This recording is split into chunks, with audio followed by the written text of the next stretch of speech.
nanjye nigarukiye hano mbese mwe mumaze wowe uhamaze kuhagira nko mu rugo kandi kuko ni mu rugo n'ukuri kw'Imana kuko aha hantu haba umunezero pe ahantu hebera umunezero nicyo kintu gihari ni umunezero gusa iyo uhageze ubuje kunezerwa kuko kuza hano nta kindi kiba kikuzanye no kunezerwa niko bizwi niko bimeze jewe ndi cyogere cy'Imana ndagusuhuje kandi ndanezerewe kuko ndi kumwe nawe muri aka kanya kandi abakunda cyane yes ntatinze rero mu magambo menshi nagarutse no muri kubahereza umunezero nkuko bisanzwe iteka ariko kandi akaririmbo ngiye kubacurangira ariko ntago nakabacurangira nari ntabanje gukorera amafaranga kuko hano tubaho kugira ngo tubone amafaranga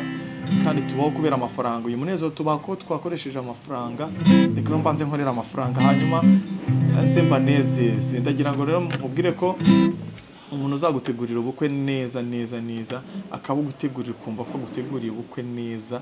bukaba uko wabyifuzaga ni njyewe cyogere cy'Imana nimero ziri hasi ikintu gukorera ngufitiye full live ngufitiye semi live ngufitiye single acoustic live ngufitiye kandi abatahira aba MC ngufitiye abakobwa beza n'abahungu protocol na service ngufitiye abasaza basaba ngufitiye kandi saxophone ngufitiye DJ ndetse n'ibyuma sound yes ni cyogere cy'Imana ndagira ngo nkwibutse ko rero umukamezi wa nyawe uzagukorera amashusho meza cyane y'ubukwe ari Sauti Photo Studio tuba turi kumwe na Fish hano umunsi ku munsi igihe cyose muzabona iri shusho ni Fish tuzajya tuba turi kumwe niwe muntu rero uzagukorera ishusho ryiza cyane ya video idasaza akagukorera ifoto idasaza ya foto horo ureba ukabona ukibuka bwa bukwe uko bwari bumeze yego ni Sauti Photo Studio nimero ngizo hasi ariko nimba ushaka kujya muri shooting room yabo uzazugera ahantu biti Nyakarambi yes uzajya muri shooting room yabo nabwo hamagaye izo nimero ugende bagukorere ifoto isanzwe yo muri shooting room yo mu buzima busanzwe yo kuryoshya nimba ukunda kuryoshya hoteli nziza rero cyane nyita hoteli kuko ni hoteli koko bayita Hashpot House niho hantu uzagera ukavuga uti ngeze ahantu heza cyane nimba ushaka kuryama ukigera mu Rwanda watemberereye Burasirazuba guturuka i Rwamagana kugera Rusumo uzaze wirarire muri Hashpot House niho hantu uzararuka gubwa neza hari uburyamo bwiza amafaranga atari menshi hari ibiryo byiza byo kurya byiza cyane hari kandi n'ibyo kunywa byiza cyane hari service nta makemwa ni Nyakarambi ugeze hafi n'ishingiro ukigera mu byo wa Nyakarambi uhita uhamagara nimero ziri hasi Hashpot House ukaza ukagubwa neza ukishima ukanezerwa rero reka ngibihera umunezero kambihera umunezero hari abantu bakunda akaririmbo barakansabye cyane batuza akaducurangire nimba yitwa Kana Kiwacu nabwo ntabwo gicuranga aho ibintu byinshi ko kamasaba yatugeneye ko bagira ngo mwishime munezerwe Kana Kiwacu ni wo umora ku mutima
mwifurize kunezerwa,